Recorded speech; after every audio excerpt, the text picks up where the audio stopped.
We've been putting a massive amount of planning and work into turning the house behind me into the tech house of dreams for our hypothetical guy, Guy. But today is not about Guy, it's about me. With the interior looking like this right now, it's gonna be our main focus, at least until the fall.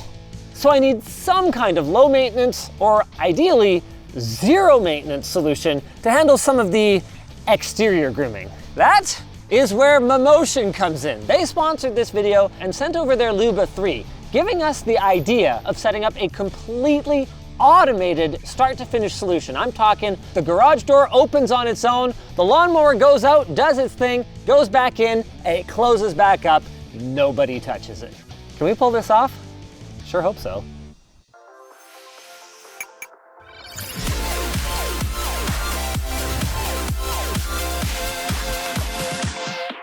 Our goal is to set up a home automation system that, in tune with our mowing schedule, is gonna open up the garage so the Luba 3 can make its way out, maintain the lawn, and then once it's finished, come inside. After which, the garage will automatically close. Sounds simple enough. Oi! But our 40-year-old garage door opener isn't exactly smart home ready. So that's our first task, and I'm gonna accomplish that with some help from one of our new writers, Michael, who brought our home assistant setup for this automation. I also brought my Tailwind IQ3, which is gonna control our dumb garage door opener. Realistically, we could have used a simple relay like you set up at your house. Yeah. But the IQ3 includes a door sensor, isn't ridiculously expensive, and it has a good reputation for low latency and high reliability. Hopefully it also has a reputation for being simple, because garage doors are one of those home improvement things that I just pay a pro to do. So step one is we're gonna mount one side of the door sensor right here. It's got this kind of cute little like ratcheting thing that you put in as much as you can, and then, oh wow, that's actually on there pretty good. And we just tighten with a wrench, and wow, that is not going anywhere. Now we gotta do the other side. What's the best way to close this now?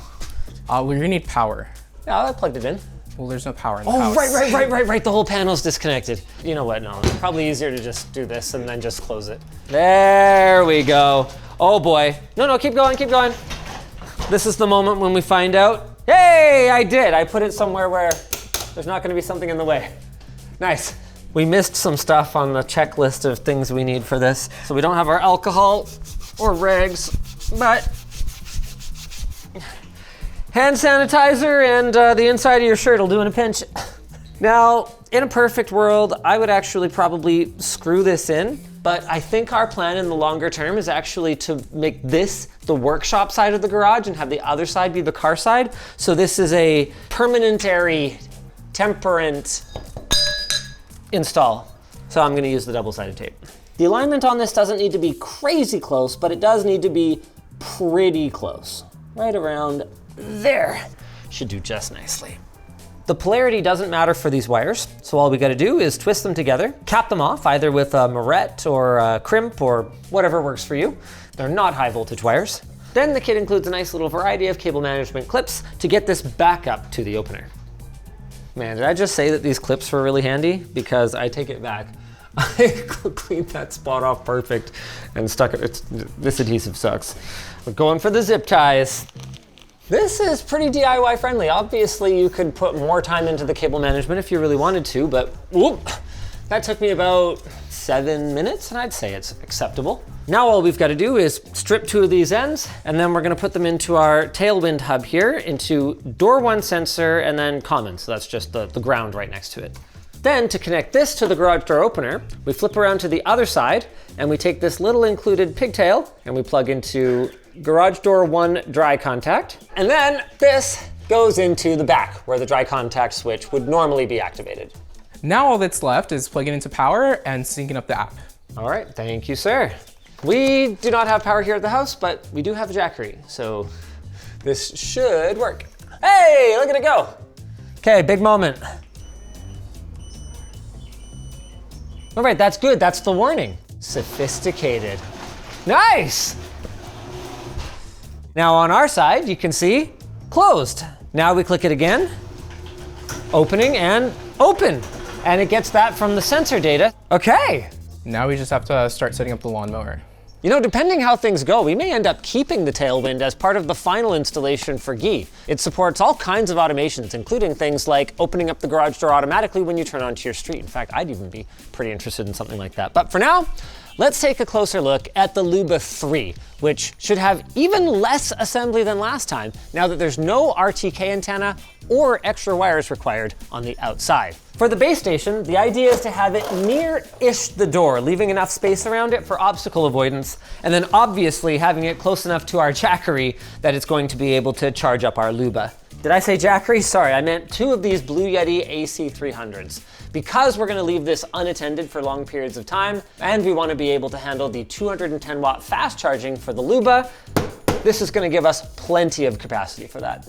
Now let's have a look at the mower itself. This is the 5000H model, and the H indicates that the blade has a higher range for the blade height for maintaining a longer length if you're into that sort of thing.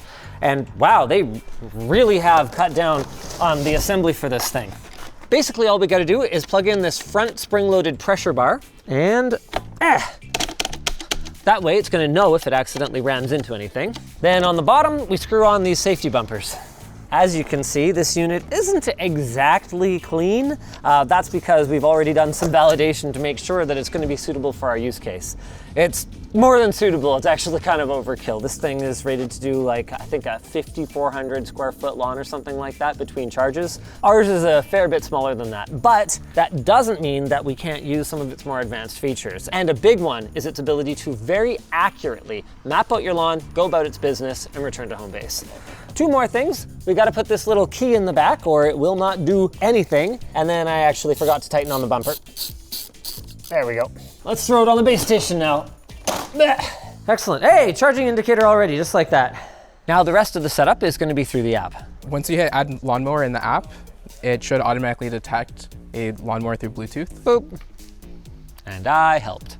Now the RTK reference station, we don't need that anymore because every single Mammotion unit comes bundled with a 4G SIM card and free service. It should just work throughout Europe and North America. And that's just for positioning, correct? It's just for positioning. Cool. So now you don't need any exterior RTK sensors, and you can just rely on its own SIM card, Bluetooth, and your Wi-Fi connectivity.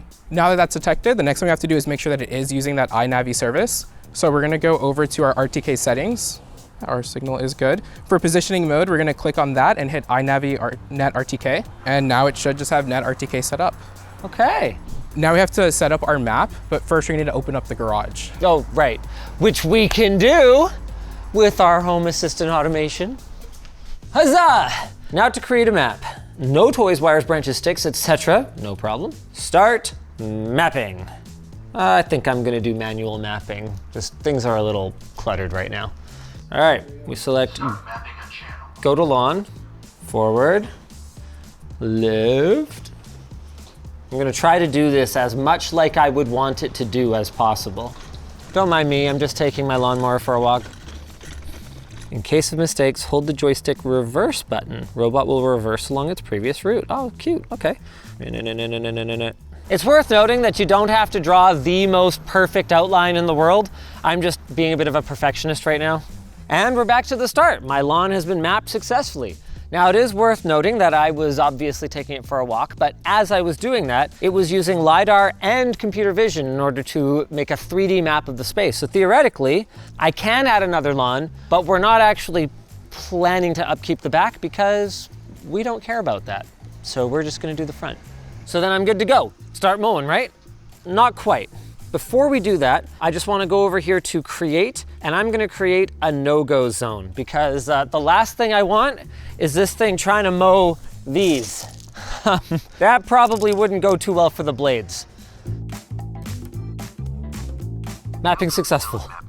Nice. With the grass this high and this thick in some places, we don't wanna try to go super short. So that's where having that really nice range for the mowing height is gonna come in handy for us. I'm thinking maybe we go for like 8 centimeters, just give it a little trim. You know what I'm saying?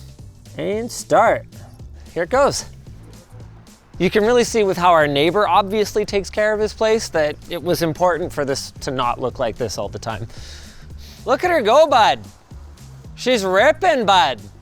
You know, tracking the progress here, like it's freaking accurate, hey? Like it's really going exactly where I told it, for better or for worse.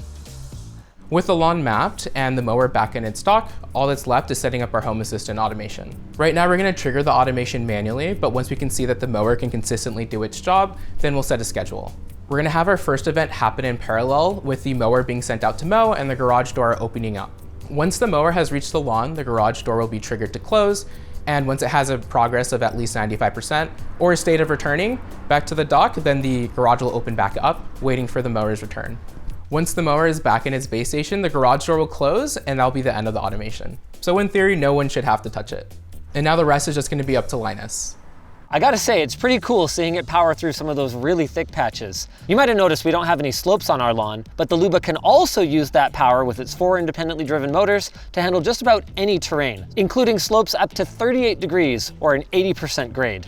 Now the only question is, will our automations run without manual intervention? And if this trail cam footage is anything to go by, the answer is yes! But what's this? On day 3, we added a couple of obstacles to the lawn to see how Mammotion's AI obstacle avoidance handles them. Will it? Won't it? Will it? Success! Mammotion's detection can pick up over 300 different common lawn obstacles, and if one of your concerns is things that are alive on your lawn, they've got a night mode that's designed to detect animals like hedgehogs to hopefully help save them from a very uncomfortable fate. Also, you can just avoid running your Luba at night. With everything automated to the point where I can completely ignore it, all we've got to do is adjust our schedule. I think once a week should be enough. Might actually want to adjust the mower height as well. That first cut did not bring it short enough. Good call. Dropping the blade to the low setting might have been a bit aggressive, but we tackled the full 95 square meter lawn in under 40 minutes. And with our schedule dialed in, our setup is looking set and forget for the rest of the summer. Massive thanks to our sponsor, Mammotion. You guys can check out the Luba 3 at the link in the video description. Don't judge the job behind me too much yet. It's not even finished its first run. I just shot this outro on the first day.